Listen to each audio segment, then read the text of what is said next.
Hey, people. Welcome to another episode of Quality Comedy Time with me, and your host, Quincy Carr. It's going to be a lot of fun today. All month, say it 3 times, of June is just, got some really hot guests lined up. We had a great guest last week. I don't know if a lot of you were able to catch last week's guest, Top Rope Zeus. He's a social media content creator. He's got viral videos everywhere.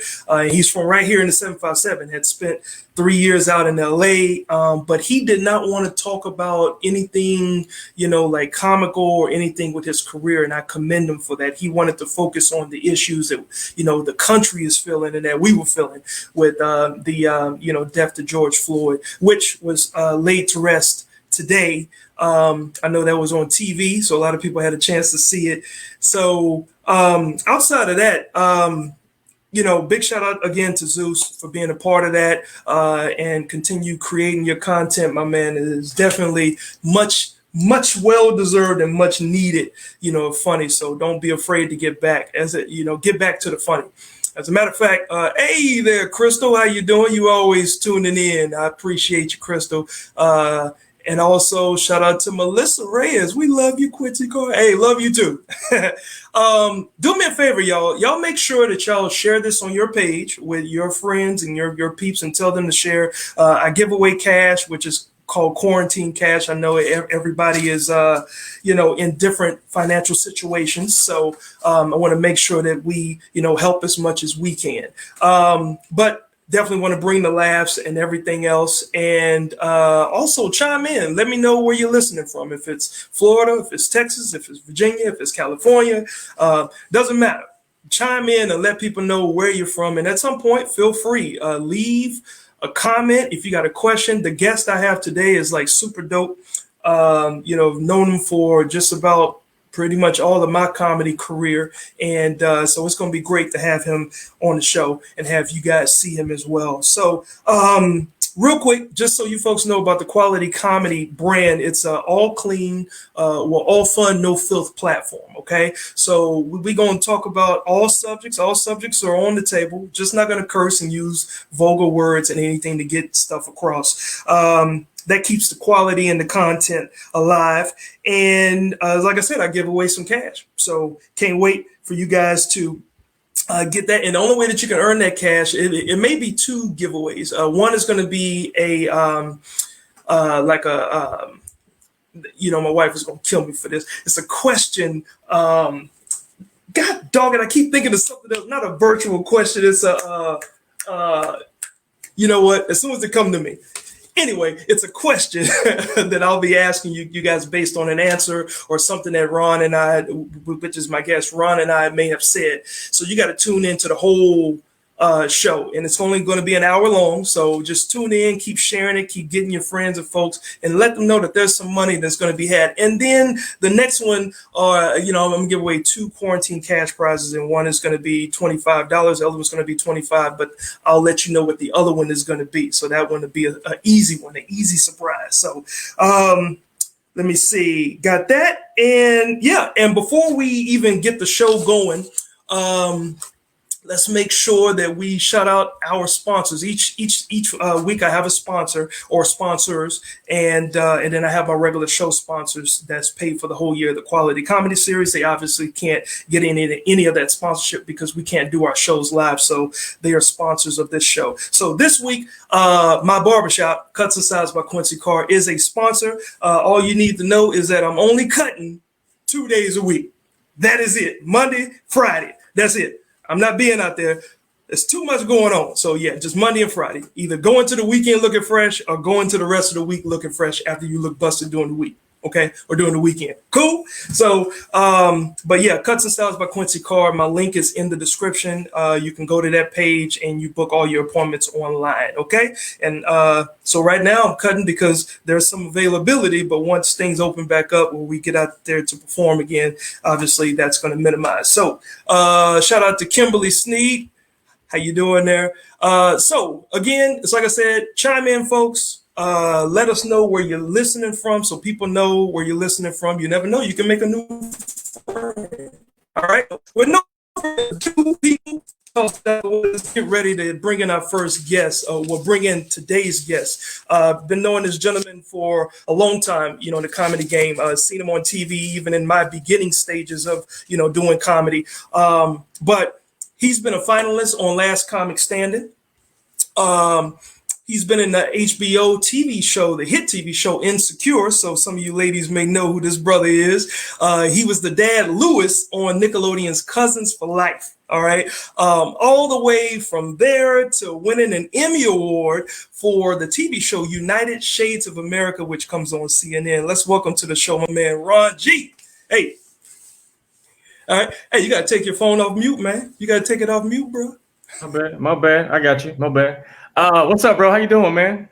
Hey, man, we are good, man. Look, having your phone on mute or having your device on mute, that's what everybody experiences during this virtual reality. People will be going in. They'll be like. I seen a whole comedy show. The comedian did like at least solid 3 minutes on mute. And I was like, bro, starting over going to be so awkward, but go ahead and do your thing, bro. It was hilarious. Right. Yeah, you do the whole thing. Be like, oh, yeah, nobody can hear anything that you were saying. Be like, really? I got to say that same joke again? Man, look. First of all, welcome to the show. I followed a lot of things that you've been doing for a long time, man. But before we get into any of that, your wife, her birthday is today, man. So you were out celebrating a birthday and squeezing a whole bunch of stuff in. I mean, her she birthday upset? is today. We haven't gone yet. We haven't done anything yet. We're going to do something when this is over. So yeah, I have a hard out time, but yeah, we're gonna have a good time, man. Look, tell her don't be mad at me. I appreciate you giving your time right before you give the rest of the time to her. Because I know what that's like. I'm 16 and a half years in. Oh, yeah. No, you good, bro. You good, man. Yeah. So as a newlywed, Ron, what's the craziest thing that you have learned about yourself or your spouse during COVID-19? I know it's got to be something. Bro, the funny part is like how we eat and how we think. Like, I feel like, man, we like... it's just so funny. Like when it was time when everything shut down, we had to go get groceries, and everybody was in the panic. I was like, "Babe, we got to go get meat. We got to go get like grain. We got to get like appreciate that. Thank you for the love." I said, "We got to get some rice. You know what I'm saying? Some canned goods. Make sure we good." And my wife was like, "Yeah, we need to get some tomatoes, some onions. We need to get some vinegar." And I was like, "Babe, those are ingredients. That ain't food." And she was like, "Well, everything that I buy is in everything that you like. So we need to go get that." And I was like, you know what? You're absolutely right. I'm gonna shut up. So we kind of learn like each other's eating habits too. And also because we home, you realize when you're in somebody's actual space, love is different. I feel like when you're married to somebody and you work a lot, you're technically only married the time you're home. You know what I'm saying? Yes. But I feel like when you're in somebody's space 24 hours, you get to find out what your person is really like, the habits when they wake up, what kind of person they are. And I feel like me and my wife got way closer being around each other, and I haven't got tired of her. We had a couple of dumb arguments over stuff, but nothing major. But like what? It's dope, man. Like what? Cool. The small stuff, cleaning. Yeah. Like my wife, she like to clean. Like she loved to clean. Like my wife, she will clean paper plates if she could. Sound like my mama. Oh man, my wife loved to clean. The other day I came home, she was laid out on the bathroom floor. I'm like, "Are you okay?" She mixed some chemicals up. And I think she almost killed herself. She made a cocktail of like bleach and Fabuloso and Comet and almost fainted. And I had to rescue her. I'm like, "Babe, you got to keep this door open because you're going to kill yourself cleaning." Bro, like that's the type of stuff that will make your eyes water. Now, look, I'm a cleaner myself. Like my wife is not the organizing person that I am. Like, for instance, like she actually went out with a friend of hers tonight and she was telling me, "Hey, look, the food is cooked and I washed the dishes. And so the kitchen is clean." So, of course, I go down there. The dishes have been washed, but they're sitting out. To me, bro, I was in the military. So I'm like, finish the job. Like that to me is not clean. And so I know she's probably listening or watching while she's out. You got me because now I still got to put the dishes up. Now there's nothing wrong with being clean. But my question is, are you one of those people that like you need to have the house clean? Exactly. Like example. I use a cup, get something to drink, and I put it in the sink. Are you one of those once you clean the cup out the sink right now kind of people, or when it fill up, you can clean and wash the dishes? It depends. It really depends. It depends. I need you to tell me what kind. It depends on what. Because you want to know one cup in the sink, let's wash dishes. We need to wash the dishes kind of person. I can't. Bro, it's got to be clean, Ron. Like if it ain't finished, if it ain't clean, like I'm like, yo, this is not a completed job. What? Look, look. I'll take the rag and I'll clean it real quick and I'll put it up. No, I'm talking about her. If she gets something to drink and put a cup in the sink, does that one cup bother you, or you don't mind waiting until the sink fill up? No. Okay, all right. I was making sure. I was like, bro, don't Yeah, do I'm crazy. Like that. That's verbal abuse. Somebody that kind of impression they like. They don't work the 40-hour shift and come home and you complain about a cup in the sink. No, it's not. It's not that bad, right? But I am to the point where everything has to have its certain space, and like if you come home and take your shoes off, go put your shoes up. Man, look, it's got to happen. Period. That's just the way I see it. It's got to happen. Oh, I ain't right. He said my hubby will go crazy for one. Oh my goodness. Yeah, that's so it's not. Man. Hey, so it's more people out there like me. We'll be praying for you. That ain't no way to live. If you need help, blink twice. Or if you really need help, just put some exclamation points in the comment section. We'll send somebody over to help you, because this is not the time to be living like that. The world falling apart. We're in a pandemic, murder hornets, and you complaining about a cup. That ain't no way to live. You don't treat people like that. You can't treat people you care about like street booty. That's petty. Kimberly, everything is all right. Don't let Ron discourage you and your husband and all that. Man, get out of here, bro. Look, man, you've been doing your thing for a minute.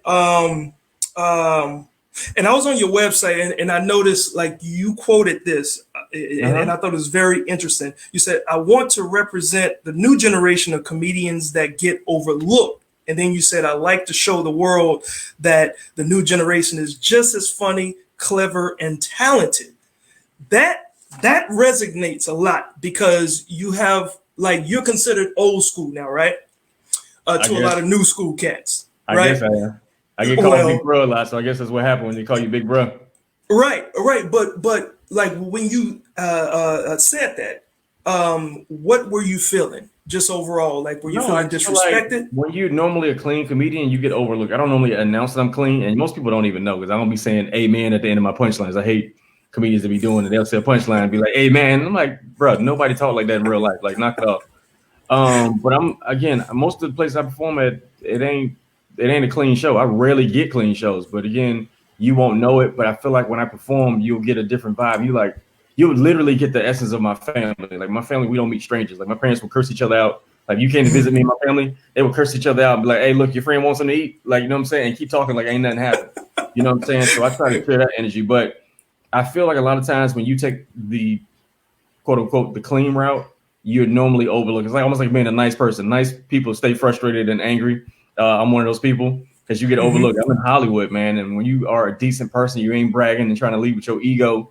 You know what I'm saying? Like you typically don't get mentioned in the conversation. But again, I believe that God gave me a specific gift to perform around everybody, because I didn't grow up in church necessarily. And I kind of met God a little later in life. So I feel like that was on purpose, to where I'm still in the streets, but I can perform wherever. So because even now I perform around dope dealers and strippers. I do clean shows. I do corporate shows. I can do everything. So that's a part of the gift of having my parents raise me the way they did, to be able to be influential around any type of crowd. So again, for my generation, I feel like it's not even cool to be decent. You know what I'm saying? Like what Will Smith is like. Yeah, I feel like that's not even a cool thing, because now we live in a time either you're a thug or you're a nerd. And I'm like, there's a bunch of people in the middle. People in the middle are the ones that's changed the world, but those people aren't glorified, particularly even with women. You know, women, they don't like nice guys. They put nice guys in the same category. They put leprechauns and unicorns. Like, I read about them in a book one time, but I ain't never seen a nice guy up close like Obama and maybe Jesus, but I ain't never quite. So right, because they'll pass us up. Of course, they don't want no nice guy. Y'all say y'all do, y'all don't. I would love to hear you in the comment section. Y'all don't want no nice guy. Not until you're tired. You're tired of writing. Done had their way with you. Then you want a nice guy when it's all said and done. You don't want no absolutely, nice absolutely. Now, here's the interesting thing about the beginning to your career, because you're from South Carolina, right? Yeah, I was born in South Carolina. I started doing comedy in Atlanta when I finished college. In Atlanta, right? Now, tell the viewers about your first experience, because like some comics have this experience where they get, "Hey man, you're funny, you should try comedy," and then some people are like, "You know what? I'm gonna just try it because I didn't seen it." Tell us about your experience. So for me, I went through that little thing where when you go to college for something and but your heart tell you something different. I call it the quarter life crisis, where I kept getting frustrated and getting fired from literally every job I ever had out of college. And I was an accountant. I did sales. And I was really good at what I did, but, God had other plans. And so I kept getting fired. And after my second time I got fired. My cousin was a comic in Atlanta. Shout out to Trey Black, and he was like, "Bro, you should try getting on stage." And I'm like, "All right." And so he went up at Apollo Night, which was Uptown Comedy Club in Atlanta, performing for a bunch of dope dealers and strippers, and he rocked it, killed it. Yeah. And they had like a little open mic section, session for like a younger comics. And I was like, he said, you should go up. And I went up and I had one joke and it was trash. And by the time I got through my second sentence, they started booing me. And I'm like, I'm okay with the boo. The boo is fine. But halfway through the boo, they told me to kill myself. And the kill myself part was the part that got to me. I don't know if you ever heard kill yourself. It's an awkward feeling. I'm like, yo, I'm just trying to. At least once. Yeah, just kill yourself. It's not a good feeling. And there was a door next to the stage. I'm like, do I run or do I stay here? My dumb butt chose to stay there. And while I was still talking, they kept booing me. And so the DJ started playing music and he started playing, I think it was James Ingram. He was like, I did my best, but my best wasn't good enough. And everybody started booing me. Like it was tragic.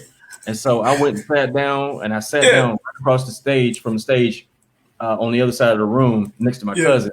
And the DJ, the host came up and he was like, man, RonG was terrible. And they was like, boo. He said, what? Y'all boo his name? And he said, Ron, boo. G, boo. RonG, boo. And I'm walking to the car and I was mad and I was pissed off. And this dude was like, hey, little nigga. That's what he said to me. Right. He said, hey, man, you ain't gonna never be funny. And I was like, F you, man. And he's like, F you, get killed. And I was like, you know what? I'm gonna go ahead and go to the car. I got booed in the parking lot. That was terrible. So fell in love with it and I just stuck with it. And I don't know, something about comedy, once you try it one time, you'll know if it's for you. And I just fell in love and I tried it like every single day. I was trying to work on my craft and figure this thing out. And like less than 8 months, I got my first standing ovation. And I was like, yo, you know what? That's it. That's what I'm gonna do. But again, when I lived in Atlanta, comedy was a hustle. But when I moved to LA, comedy was a career, if that makes sense. And that's interesting that you talk about the move to LA because a lot of comics, I mean, like if you ever have a chance to visit LA, LA is nothing but a lot of comics from other places that's in LA.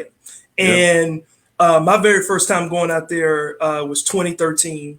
And my goal was to go out there and hit these stages because I think at that point I had been in the game for maybe, I think like 12 or 13 years. And I was like, okay, I need to get out of Virginia. I need to see if I'm funnier than just in Virginia. I had gone to New York and I did well there, gone to a few other places, but I said LA, right? So I go out there and I'm just like, okay, I don't know if I'm ready to, just jump and make that move. Obviously, I had a family and I started a business already, but I said, let me at least see what the atmosphere is, right? And that's when I ran into you. I don't know if you remember that night. I think you were doing an open mic. Oh, okay. No. I saw you at Chocolate Sundays when I came back in 2016, and that's when I got on that First Impressions, which was, I'm going to tell these other comics something real quick. Hold up. Let me finish my thought. So, I go out there and I saw you and I said, yo, that's that cat I done seen on Comic View and all this stuff. And you were just doing some basic, and I think it was a predominantly white room, like somewhere in downtown, just somewhere. And I was hanging with what's my man name? That dude, Count Dracula, IG Lives now. Oh, BT. Yes. So I was hanging with BT. And shout out to BT Kingsley. Yeah, man. He definitely has been doing this thing for a minute. And I met him like in 2010 at a competition. So I see you and I'm like, yo, this cat has been on TV, but he's doing like it was barely anybody in the room. And I remember the thing that you told him, you had a notepad in your hand and said, look, man, I'm just trying to hit as many stages as I can out here. And I think at that time, I don't know, were you already hosting Chocolate Sundays? 2013, probably probably like I maybe just started or it was started the year after. Maybe. Okay, got you. So I see that about you, and I'm like, okay, this thing, it don't matter who you are, what you've done, you are grinding like don't nobody know you. And that's what that city is to me. So just talk a little bit about the move that you made out there and then the grind, like you basically started all over, right? Well, the cool thing about LA is LA is a melting pot of a bunch of comedian misfits from their hometown. Right. And you come to LA to find your voice because I feel like in LA, you have a voice that you would not have at home because home is comfortable. Home is a bunch of people that look like you, but LA is literally people from all over the world. The top, the top attractive, talented people from their own hometown that come to LA to become somebody, actor, model, comedian, whatever. So my voice got bigger, man, because I first moved to LA. I bombed like once, and it wasn't even because I wasn't funny. It was because I was regional. You know what I'm saying? I was a funny regional comic. But when I moved to LA, it opened up my voice. And now, like doing Chocolate Sundays, I literally perform for people all over the world Yes. once a week. Like from all over the world. The show I do Chocolate Sundays is the longest running, most diverse comedy show literally in the nation. I haven't seen anything like it. And so I know I'm a black comic, but also I'm a clean comic.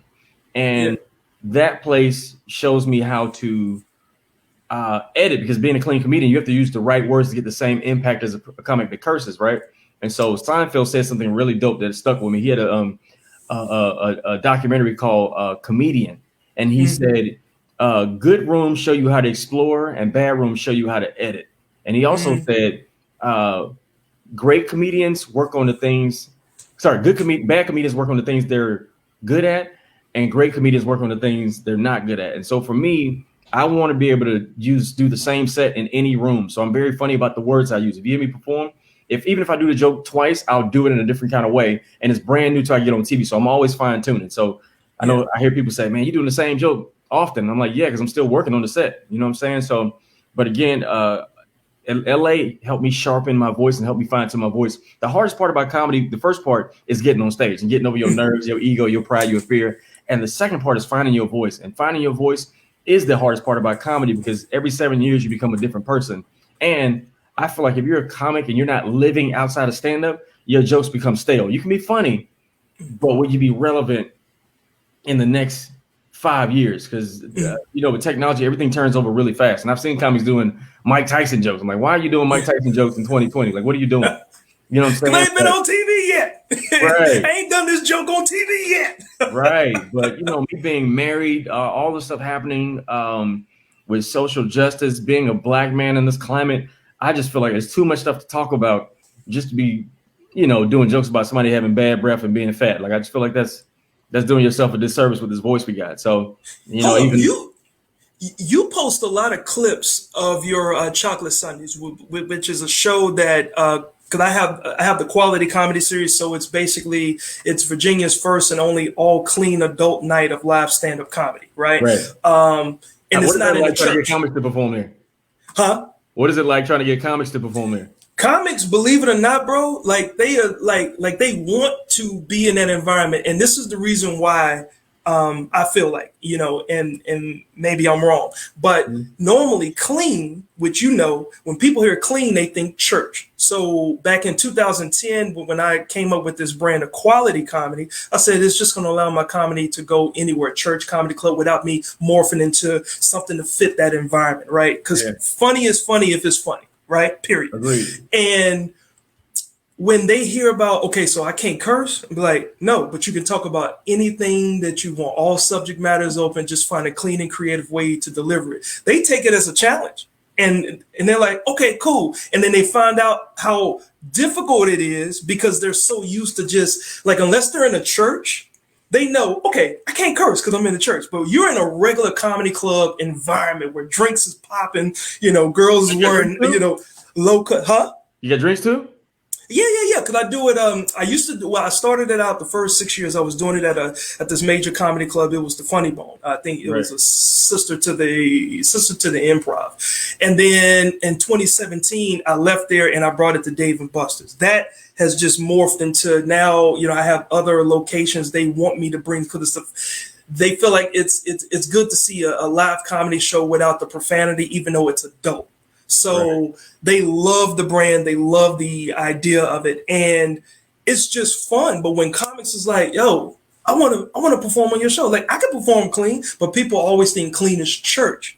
And so with this brand, it's taking it out of church and put it in a regular environment where now you really got to test your ability because like when you flowing and everything is good, like in a church, you got to stay clean, right? But when you flowing in a regular environment and people are laughing, that sugar honey iced tea will slip out, or that curse word will slip out. And this environment challenges you to, to keep it close. But you have, you post a lot of clips of some of the funny moments at Chocolate Sundays. Mm-hmm. And you posted a clip that was a little bit after, gosh, I think it was Aubrey. No, Ahmad Aubrey, right? Yeah. After he had gone down, and it was such a great bit for the times. I know you had done it maybe a year or so ago, but you Oh yeah, I got reposted you. I know that. what you're talking about. Yeah. Yeah, can you tell us a little bit about that bit, man? Oh man. So again, I feel like you get into a place as a comic where sometimes the stuff that you normally do don't feel right. You know what I'm saying? Yeah, When all the stuff in life is happening, we protesting and fighting for our lives, and you going on stage again doing bad breath jokes. I'm like, yo, I'm better than this. I'm bigger than this. And so I was working on that set for a while, but it's hard to find the environment because if it's all black people are screaming at the joke because it's so honest. yeah, But if it's mostly white people, they shut down and stop laughing out of guilt. You know what I'm saying? But the crowd is mixed. You know, you can find your way to maneuver through it. And me doing that set was a very risky set because yeah. I'm the host and I'm doing that set up top. It can change the energy of the entire room. But I was Yes. like, yo, I need to do it. But again, as a comedian, our job is to know how to add orange juice to medicine. Like all of us have a bit of medicine in our comedy, but your writing determines how much orange juice to put in it. And so for me, I didn't put a lot of orange juice in it. I was like, yo, they need to get this medicine. But I found a way to navigate through the ugly and the bite of the truth of the jokes. And for me, I was like, yo, I had to do this. And so I had a lot of good responses from it. I know it was a little uncomfortable, but I wanted people to sit in the truth of how come the same steps you need to have a bear not attack you is the same steps that you have to use to not have a policeman not attack you. Like no direct eye contact, hands above your head, no sudden movements. And if you run, please know that there's a chance you can get shot. You know what I'm saying? Or get Right. attacked. So Right. again, me just doing that, bro. It was, and the fact I was saying like, you got I don't trust cops. I was like, man, that's why I drive around with a Scooby Doo mask. I was like, because they won't hurt a dog. They were the dog. That's Brilliant, bro. I mean, like that's what Chappelle, in my opinion, has brought or has continued because he's always had it. But that's what Chappelle has had in his era of the comedy game. Yeah. He can hit you with the conscious truth, right? Yeah. And you laugh at the truth, although it's very painful because it's so true. Right. And he can say what he says in front of a white audience, a black audience. It doesn't matter. Like Chappelle was one of the first comics I had ever seen, rock star type comic, right? That at his live shows at these arenas, you would see pimps, you would see grandparents, you would see thugs, like, I mean, not thugs, like, but just like regular young, like gangbanger type cats, business people, politicians, regular skater dudes. Mm-hmm. He had a plethora of people he would attract. And you can see it stood the test of time. So what you were able to do with that bit, I'm learning, bro. I'm learning. It's an art too. It's legit art. But David Chappelle, he's earned it, man. He's been doing comedy since he was, I think he said 14. Yeah, 14 to 16. Yeah. So he's earned the right to be able to do that. And most comics, again, we go through so much stuff, man. I just feel like, again, you're doing yourself and your community a disservice by not speaking and really using your voice, and not even in a hurtful, mean way, but taking this craft that we got called comedy and finding a way to talk about the things that, you know, ache your heart and your own community. And I think it's dope, man. And now is a dope time for Black female comedians. I got some really dope female friends that are doing that thing. And I feel like Black, like female voices right now is so important. And I'm rooting for all y'all. I want to see y'all do so well, and y'all voice is necessary, man. So I'm enjoying what's happening right now. Absolutely, man. And another part of your journey is you perform on the APCA circuit, which is a little bit different than the NACA circuit. And for those of you who's watching, the APCA circuit is Association for Promotion of Campus Activities. So all over the U.S. and universities and colleges, they're always like, they have a huge budget to bring in entertainment, right? Whether you're a musician, poet, comic, it doesn't matter. So playing the spoons. Yeah, like any and everything. Now I saw that you bro, like you received Comic of the Year for this conference. And I'm gonna tell you something. I paid that money last year for the first time. Like, I think you know Tracy Wiggs, right? Of course. Yeah. Okay. So Tracy was representing me, me and a few other comics, and two of them I think we're already into that circuit. So the crowd already know, because you know what it's about. You go up and you perform in front of a bunch of student body and a few adult people, maybe from cruise ships or other college bookers. Like a lot of people come.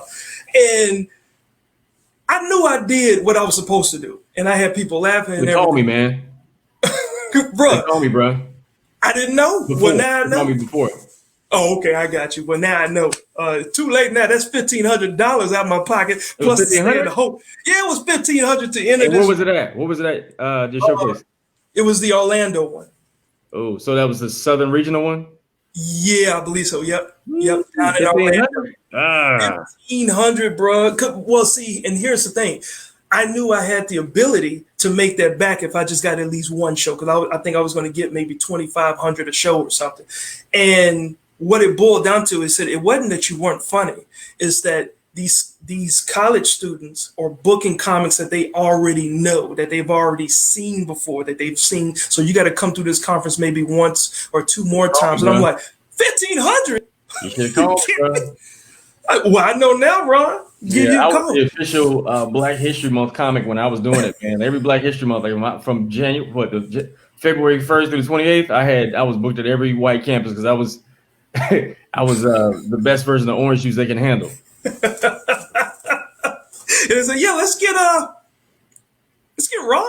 Yeah, right. Let's do Ron. Yeah, bro. It's like they and if I can remember this brother's name, and I know him, he's got his own comedy club. He's about to open it up in Seattle. Nate Jackson.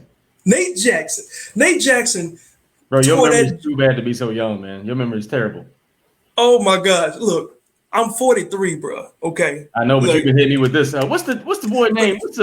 I'm getting old, man. What's that record called? That record. Who was that? Was that? I'm gonna lose my mind up in here. What's that record? What's this? MJ.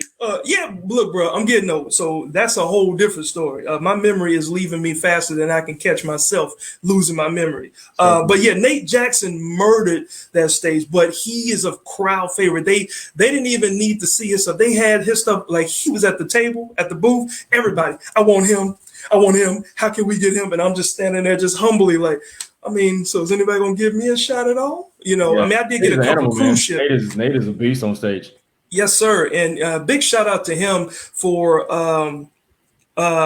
stepping into a realm that we're not supposed to be in.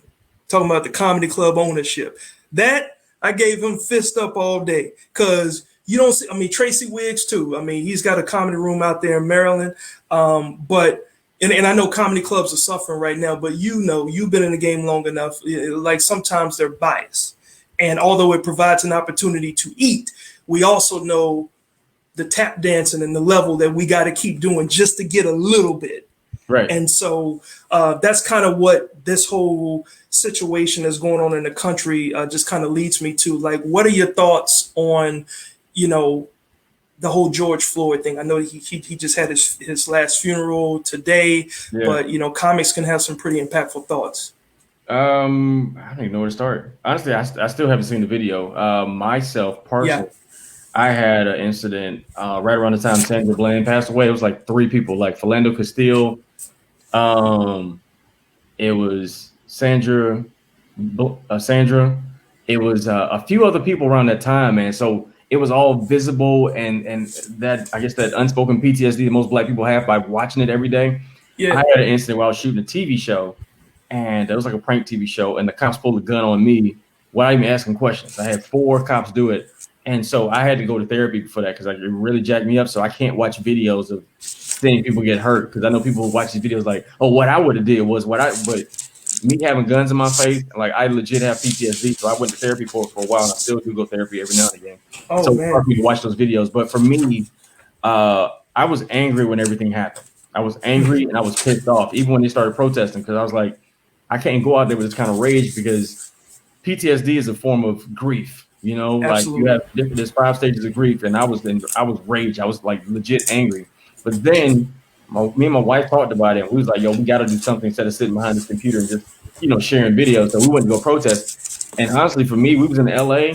It was mostly all white people at the Black Lives Matter march. And so for me, I'm a Black person from the South, and seeing all these non-Black faces like cape up for us and like root for us and screaming Black Lives Matter and getting in harm's way just for me, I was crying because I was like so touched, and I've never seen anybody else root for Black people. Because if you notice any movement since and before the civil rights movement, It's just us. Black people have marched and been on the front lines of every single movement. But when we get hurt, when we get harmed, nobody's around. So to see other people keep up for us, it was like almost healing, man. So I went from being angry and having grief to like, God, this is really happening during my generation. Like, because my dad got his own little feeling about it. My dad was like, I've been here before. I didn't march before, but it's gonna be business as usual on Monday. And for me, that's my fear about all this protesting is I don't want it to be a pep rally. I hope it's a movement and a standard to where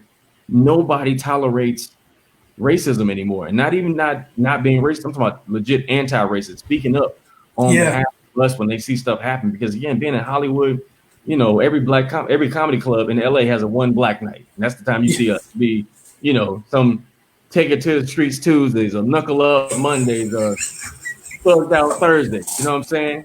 Take It to the Streets Tuesday. Somebody's gonna put that out, bro. Fried Chicken Fridays. It's always like a black night versus like including us in the mainstream nights. But because we've been so content with it, like it's not cool. Like, bro, it's frustrating to be a dope black comic. I'm an Emmy Award winner, HBO's Insecure, TV credits, movies, and I can't even get in on a mainstream night.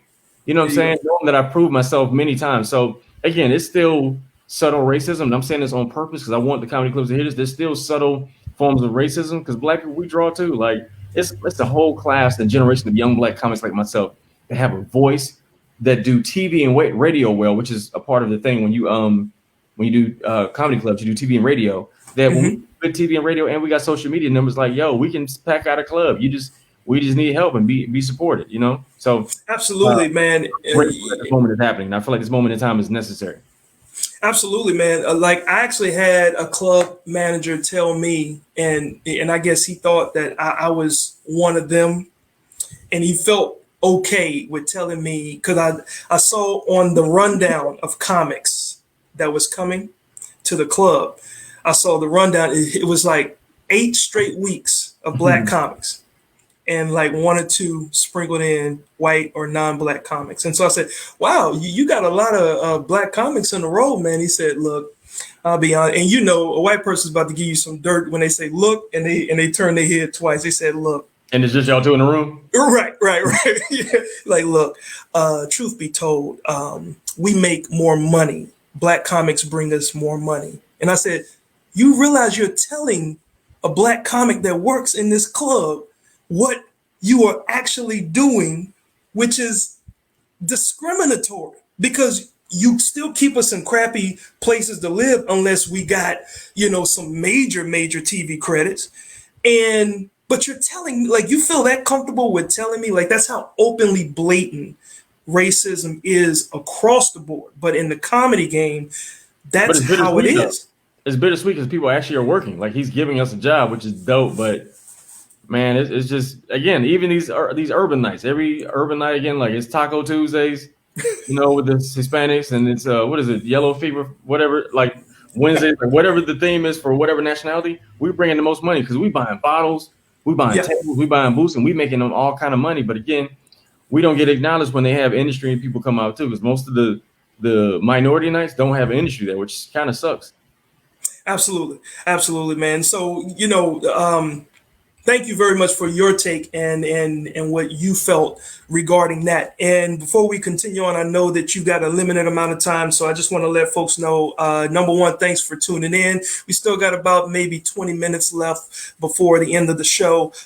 Just want to shout out 2 of my sponsors from the Quality Comedy Series, Angels Place Daycare, and also Just Dance On, ballroom dancing and Latin dancing and all that stuff. So big shout out.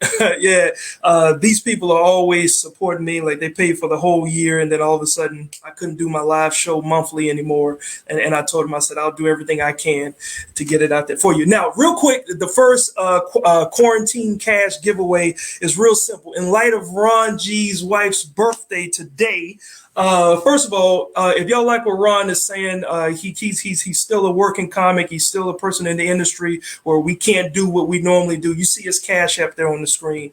Cash App this brother, and show him a little love as well. But in light, hey, no doubt, man. In light of his wife's birthday, whoever's birthday is this week, you put your birth date. And I'm gonna have to verify it, like when we verify it afterwards on the messenger. I had to see your license plate, your license or something. But if it's your birthday this week, or if you know somebody whose birthday, share this live with them, because I want to give them $25 to say happy birthday to them. If your birthday is this week, and then it's gonna go down to whoever's day is closest to today. So if your birthday is this week, meaning this week ends on Saturday. Okay, so and you only qualified during this live broadcast. So start sharing this out and let folks know you better get this $25 real quick, and then I'll have another $25 giveaway at the end of the show. All right, Ron, real quick for you. So, what's up, bro? You've been on TV. You've done HBO's Insecure. I know it was a viewer on here that said, "Oh, that's my favorite show." Right. So you were on the entire season, or no, I was on. Was it last season? I think it was on last season. I was Kelly's boo. Have you seen the show? It was episode 4 and 7. I think from last season. I was Kelly's boo. Kelly's only had one legit boo, and I was the boo. We was at Swingers. I don't know if you remember that episode. Me and Kelly was at Swingers when we was at the diner. At the table. Anyway, it was an episode when Daniel and Issa. Yeah, cool. So yeah, it was a dope episode, and it was really, for me, bro, to see a show. Okay, who got cable? You, she. To be on a show that you already admire, bro. I can't even tell you what it feels like. It's like being able to be in a Black Panther, like sequel, like to be in the actual movie that you already admired and be on the show. Like one of the biggest blessings. And for me, it was my first time ever being on set and seeing all Black production, all Black hair and makeup, all Black camera people. I ain't never seen that before. I probably seen like maybe one white person on set, but like for me, just being on set was a blessing. Yeah, and that's dope because there was still an HBO platform that you were able to be on. And then on top of that, like describe the feeling regarding the Last Comic Standing. I don't know what season. I know they had, a total of maybe 7 seasons total of Last Comic Standing? I think it was episode 6, season 6 or 7. For me, it was fun. It was a fun process to be on the show. Let me just say that. It was a fun process, but it was also the last time they did the reality portion of Last Comic Standing, which is always kind of taints comedy because it wasn't about stand-up. And the reality portion is basically when the cameras come on, you have to tap dance, which I don't do. So off camera, you might think I'm like, yo, he's really serious. But I'm actually a fun guy. But on camera, I don't believe in tap dancing just because the camera's on. But again, everybody in this room is a comedian. They never been on TV before, so they pulling out Nerf guns and throwing stuff and being creepy. And I'm like, I'm not that person when camera come on. But it was a fun experience. I learned a lot about TV, and I learned that when you do reality, you're not in control of your image. So that was the kind of hurtful part. Because if they see an angle that works, or you give them something that can make an angle for how they perceive you, then they'll go with that, and you're not in control of any of the editing. So how it happens, it happens. But again, I had fun, and it was a cool experience. Nice. And if anybody out there, because Ron has a little less than 12 minutes or 15 minutes on the show before he needs to go celebrate with his booski wooski for her birthday. So if y'all have any questions, that you want to ask Ron, if there's any comics that's on here, you looking to make a trip out to LA, he runs one of the hottest rooms, probably the hottest room, to be honest, on Sunday nights. And as you mentioned, it's very diverse. So y'all send a question and a comment, and I will make sure that I send it to him. And again, if your birthday is this week, meaning it ends, this week ends on Saturday, you put your birth date in, and whoever's birthday is closest to today, if I have a bunch of people with the same birthday this week. All right, cool. Then you'll get $25 of cash. Now, this is a very interesting question, and I ask this a lot of my guests as well. Um, Go for it. is there a point? Is there a point as a veteran comic when you get It feels so weird being frustrated? called a veteran. Huh? I feel like it feels so weird being called a veteran, but I'll go with it.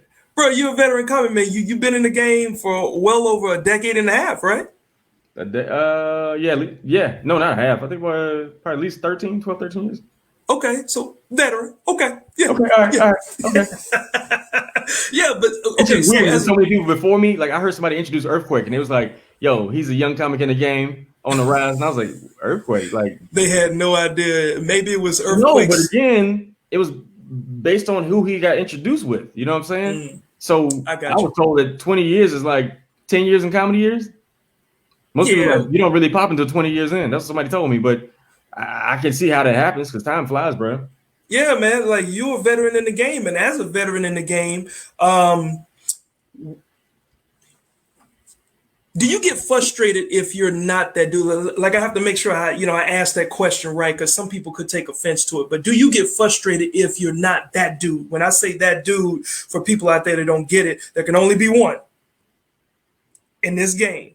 There can only be one that people uplift. It don't mean the other ones don't make money, but there can only be one. So do you get frustrated with all the work that you put in that you're not that dude, or do you just appreciate the process?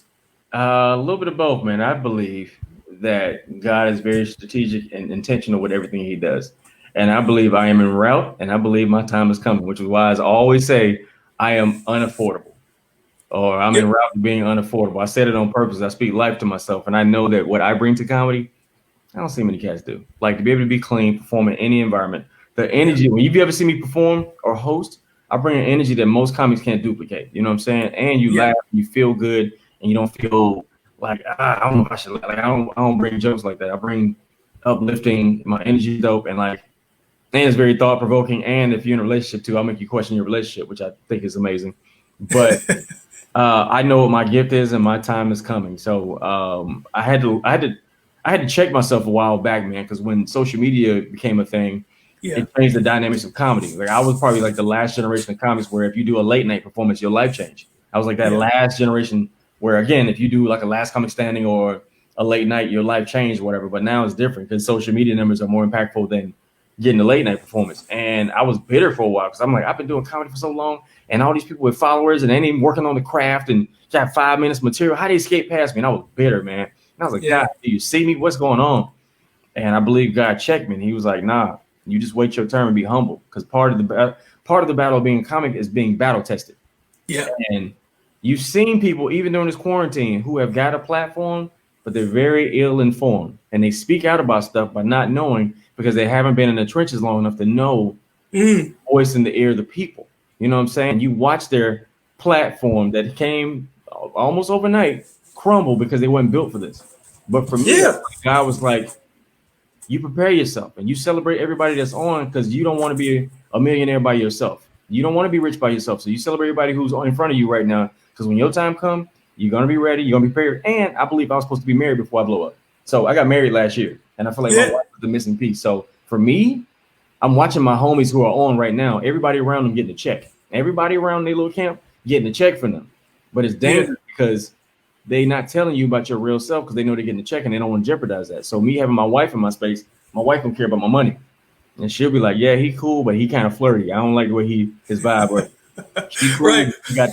She got stripper charm. I don't like her energy. You know what I'm saying? I don't like all that. But Stripper charm. stripper charm. You know stripper charm. But you feel like she like you, but she really don't. But you feel like it. She makes you feel special. You know, my wife should call it out, but I'm grateful to have her on my team before I get to that place. So again, I just feel like my wife is a missing piece. And when this quarantine is over, I'm about to be a millionaire.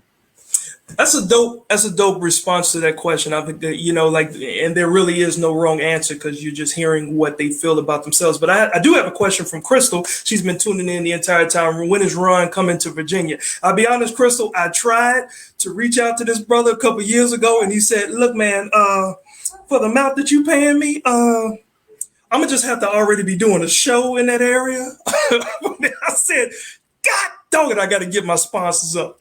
But Ryan, man, tell them when you come into VA, bro. I don't even know when I'm going to work right now. We shut down. So, Crystal, when you going to work? That's what I want to know. When are you going to work? Because I ain't been to work in 3 months. Outside is closed, and she asked me when I'm coming to Virginia.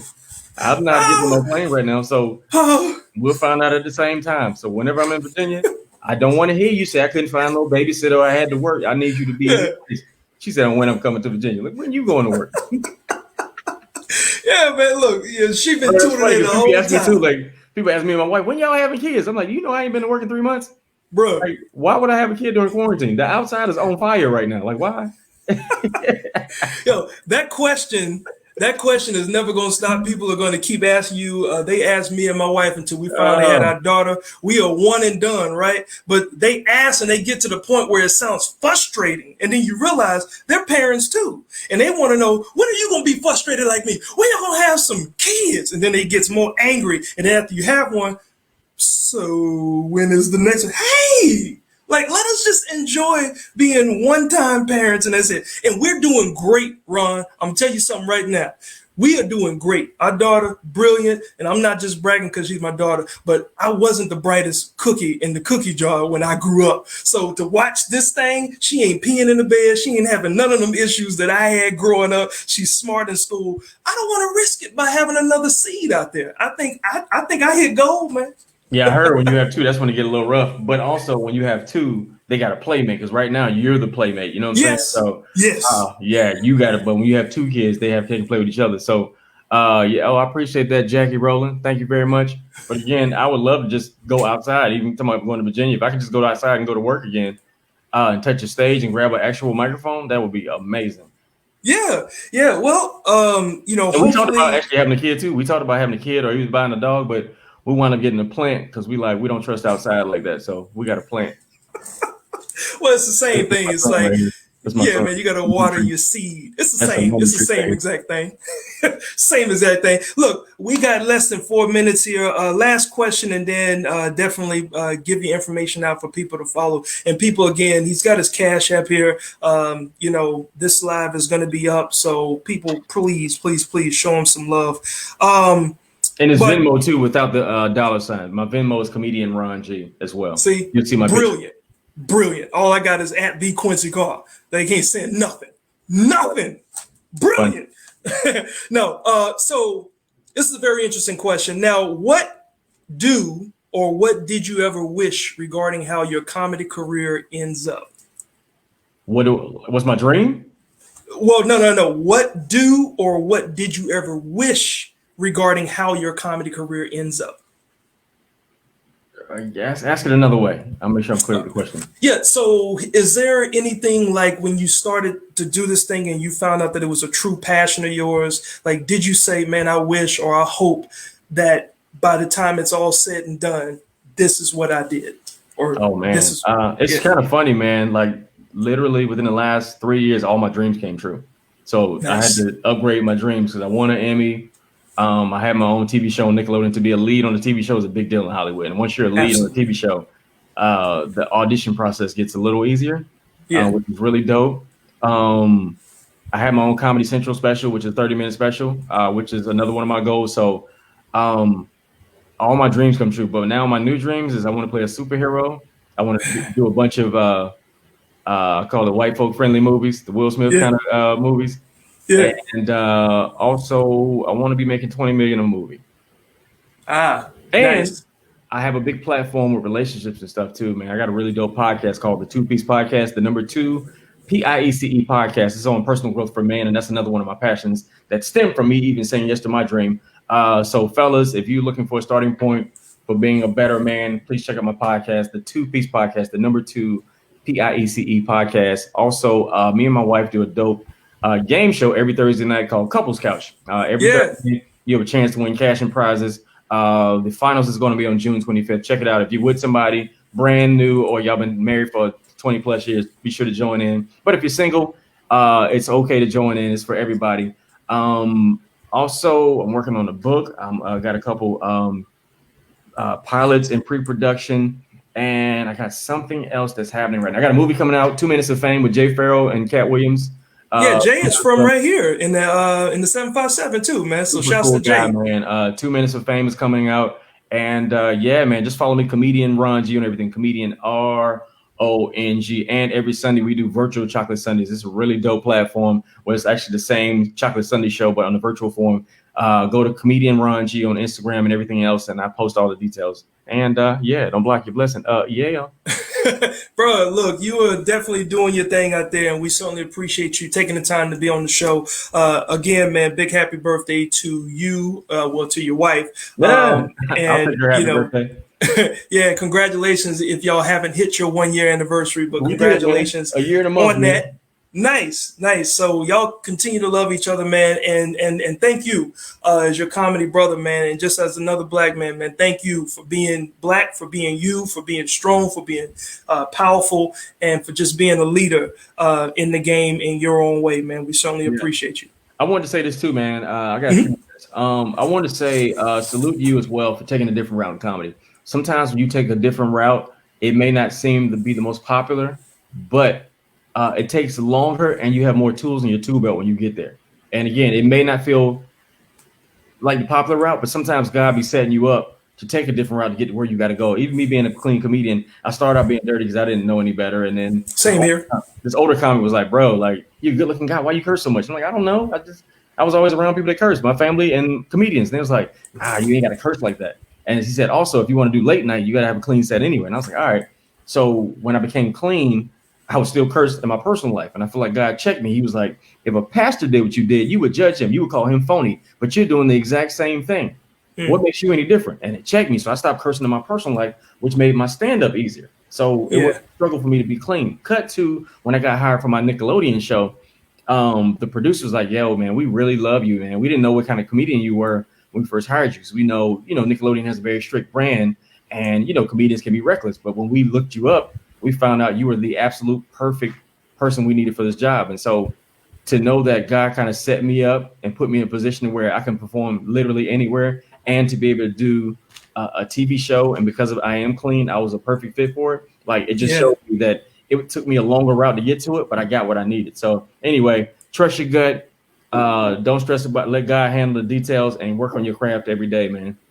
All right, man. To all the comics, veteran and new out there, like, that is a nugget for you. And once again, my man, we certainly appreciate you. And before you go, just to let everybody know, don't answer it for him, but the final question for the quarantine cash for another $25 is, what year? No. I just had it in my head. See, there's old man is kicking it in. I literally just had it in my head because I was looking at it. It was about where is Ron originally from? Okay, you don't have to answer it, Ron, but where is Ron originally from? You put that in the comments and put your Cash App. And if it's the right answer, the first person with the right answer, I will send you this Cash App money. And again, if you have a birthday that's this week, I want to send you some money to say happy birthday in light of Ron's wife's birthday today. So thank you again, Ron, for being part of the show. Hold on, say that again. Hold on, I want her to hear that.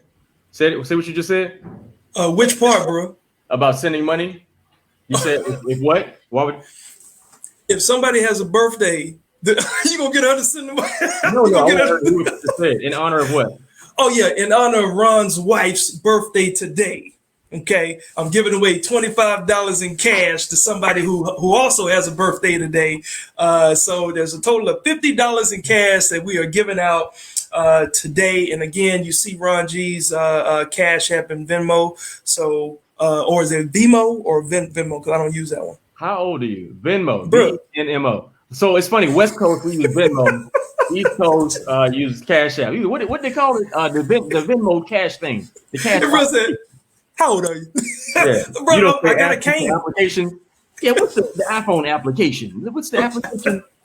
Like, how do you use this device? The fitness facility. I'm going to the gymnasium. Like the gymnasium. How old are you? Right. Hey, man, I'm getting up there, bro. But yes, so send your money to Ron. If you love what he said today, also just, paying homage to what the man did. Plus, it make him, give him a little extra to take his wife out and enjoy a little bit more than cheese on the burger. Hey! Cheese on the burger. Yeah.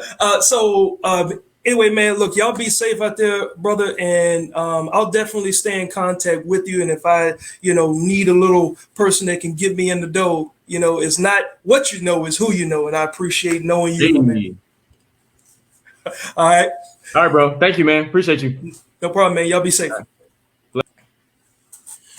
Hey, everybody. Look, so thank y'all again for tuning in. That was a lot of fun to have somebody with his level of credits. Been on TV, been in the game. He can definitely, help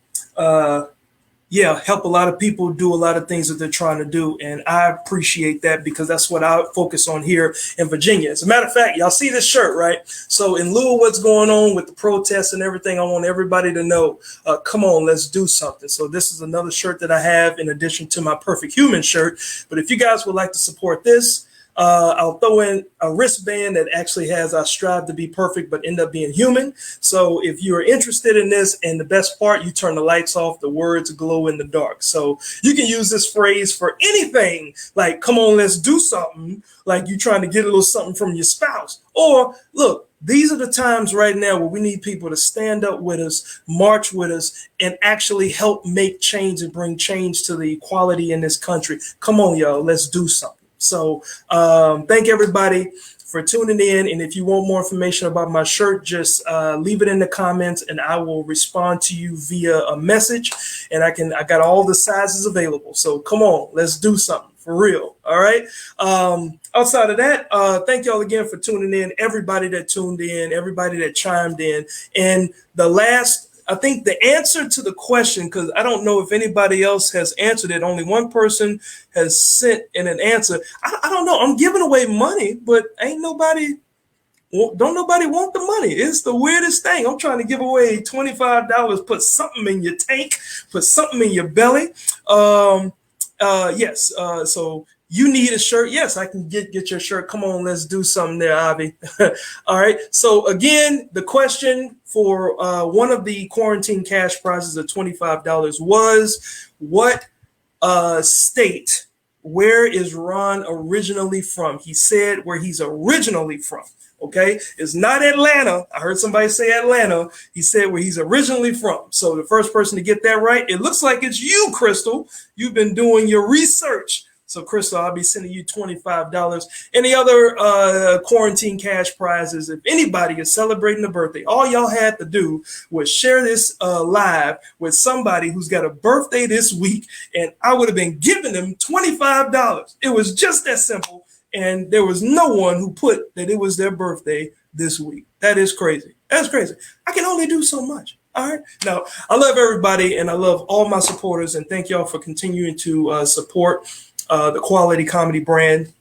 I can go crazy not being able to produce my shows. Like Ron said, a lot of times we deal with a lot of PTSD. Comics deal with a lot of mental issues as well. That's what allows us to go on stage and tell hurtful stories for a laugh.